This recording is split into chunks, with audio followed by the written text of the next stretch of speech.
Hello friends, welcome to my channel. आत्तापर्यंतच्या बाराखडी सिरीजला तुम्ही खूप छान प्रतिसाद दिला, त्याबद्दल मनापासून धन्यवाद. असाच प्रतिसाद तुमचा राहू द्यात आणि पुढील नवीन लर्निंगचे व्हिडिओ पाहण्यासाठी सबस्क्राईब करा, शेअर करा आणि लाईक करा. आजच्या भागात आपण पाहणार आहोत बच्या पुढे बाराखडी. आजचा भाग आपला आहे पार्ट 6 इंग्लिश बाराखडी, म्हणजेच आजचा भाग. या बाराखडीची ही शेवटची सिरीज असणार आहे. इथून पुढे आपण छोटे छोटे वर्ड्स कसे वाचायचे, लिहायचे हे पाहणार आहोत. आत्तापर्यंत आपण पाहिलं की क टू ब पर्यंत बाराखडी with its spellings. Now today we are going to learn ब टू न्यू. Let's begin. तर आता आपण शिकलेलो आहोत एक कानासाठी काय वापरायचं, पहिली वेलांटीसाठी, दुसरी वेलांटीसाठी पहिला उकार, दुसरा उकार. सो हे बघूयात. भसाठी आपण वापरणार आहोत BHA, भ. एक काना आहे म्हणून BHAA, भा. BHI, भी. BHEE, भी. BHU, भू. दुसरा उकार BHOO, भू.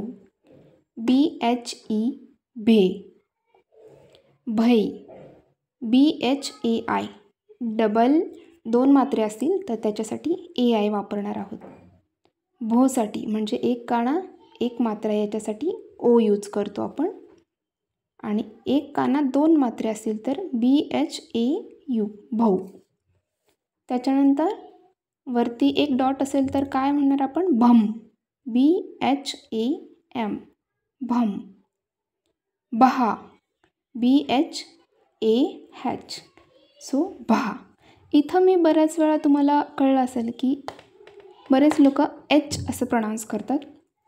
सो आपण सुरुवातीलाच अशी सवय लावूयात की याला H न म्हणता याचं प्रोनाऊन्सिएशन H असं करूयात, म्हणजे ते पुढे तुम्हाला जाऊन प्रॅक्टिसमध्ये ते लर्न करायला इझी जाईल. नेक्स्ट आहे म. मसाठी आपण वापरतो MA, म. MAA, मा. MI, पहिली मी. MEE, दुसरी मी. MU, मू. MOO, मू. ME, मे. MAI, मै. MO, मो. MAU, मऊ. MAM, मम. MAH, महा. ओके. नेक्स्ट आहे य. आता इथे काय केलेलं आहे मी, तुम्हाला मागच्या सिरीजमध्ये तुम्ही लिहून प्रॅक्टिस झाली असेल, तुम्हाला नसेल झाली तरी काही हरकत नाही.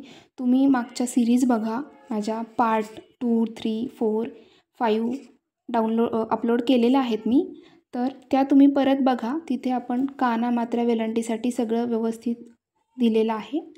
तर त्याच्यापुढे तुम्हाला प्रॅक्टिस म्हणून मी फक्त स्टार्टिंगला प्रत्येक शब्दासाठी कुठलं स्पेलिंग वापरायचं हे लिहून दिलेलं आहे.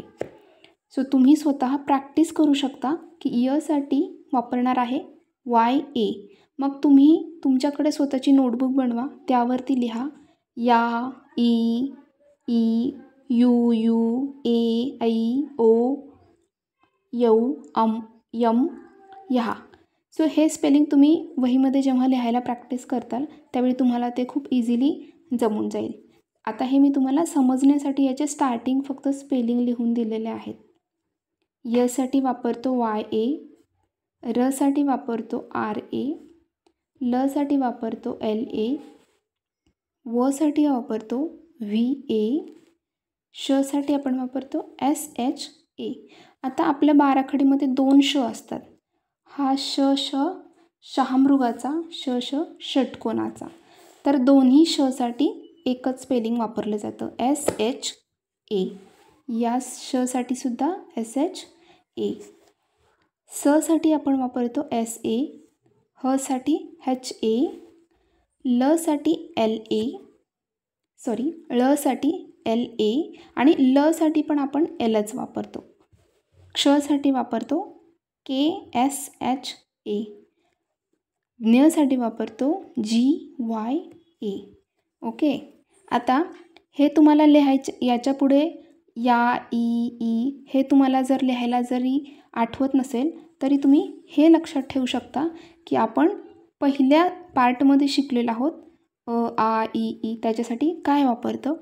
तर इथे तुम्ही साठी A किंवा मग AA असंही वापरू शकता, किंवा आसाठी इथे सुद्धा A वापरू शकता.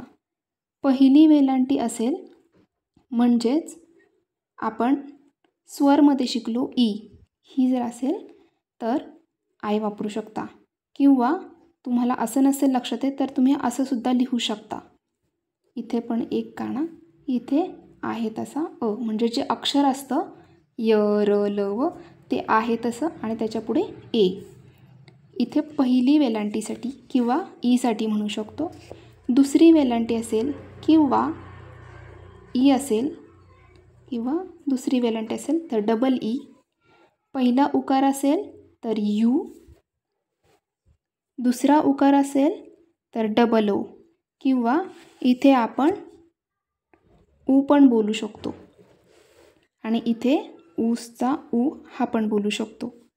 त्याच्यानंतर आहे ई हे एका मात्र्यासाठी येते, किंवा आपण मराठीमध्ये जे स्वर आहेत त्याच्यासाठी ए, ऐसे AD अशा याच्यासाठी सुद्धा आपण ई वापरतो.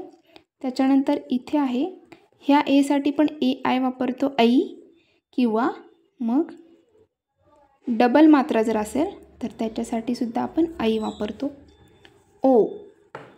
ओ म्हणजे आपल्याला एक काना आणि एक मात्रा असेल तर ओ वापरतो, किंवा स्वरमधला ओ याच्यासाठी सुद्धा आपण ओ, जसं आपल्याला प्रोनाऊन्स होतं आहे तसंच स्पेलिंग आहे. औ, मग आपण इथे आपला स्वरमधला औ असा आणि त्याच्यासाठी AU वापरायचा, किंवा एक काना दोन मात्रे असतील तर AU वापरायचा. नेक्स्ट आहे आपला स्वरमधला त्याला वरती एक डॉट किंवा कुठलंही अक्षर आणि त्याच्यावरती डॉट असेल तर ते अक्षर त्याचं स्पेलिंग आणि त्याच्यापुढे AM असं. आणि लास्टला आहे इथे साईडला 2 डॉट असतात, तर कुठल्याही अक्षराच्या साईडला 2 डॉट घ्यायचे, त्यावेळी AHA असं होतं. ठीक आहे. तर ही झाली आपली पार्ट 6ची बाराखडी. आत्तापर्यंत आपण पार्ट 5पर्यंत पाहिलं, हा पार्ट 6 होता. सो इथे आपल्या बाराखडीची सिरीज संपलेली आहे. इथून पुढच्या भागात पाहणार आपण छोटे छोटे वर्ड्स कसे बनवायचे, पूर्ण सेंटेन्स कसं बनवायचं छोटे छोटे, तर ते आपण पाहणार आहोत. आणि ऑनवर्ड्सचे जे व्हिडिओज असतील तर ते आपले सर्व सब्जेक्ट रिलेटेड असतील. फर्स्ट, सेकंड, थर्ड या स्टँडर्डमधल्या ज्या मुलांचा सिलेबस असतो किंवा त्यांच्यासाठी जे काही बेसिक असते तर ते आपण या चॅनलवरती सगळ्या टाईपचे व्हिडिओज अपलोड करणार आहोत. सो अशाच नवीन नवीन लहान मुलांच्या लर्निंग व्हिडिओजसाठी चॅनलला सबस्क्राईब करा, शेअर करा ॲज सून ॲज पॉसिबल. तुम्हाला जेवढं लाईक करता येईल तेवढं लाईक करा आणि तुमचा सपोर्ट असाच राहू द्यात. धन्यवाद.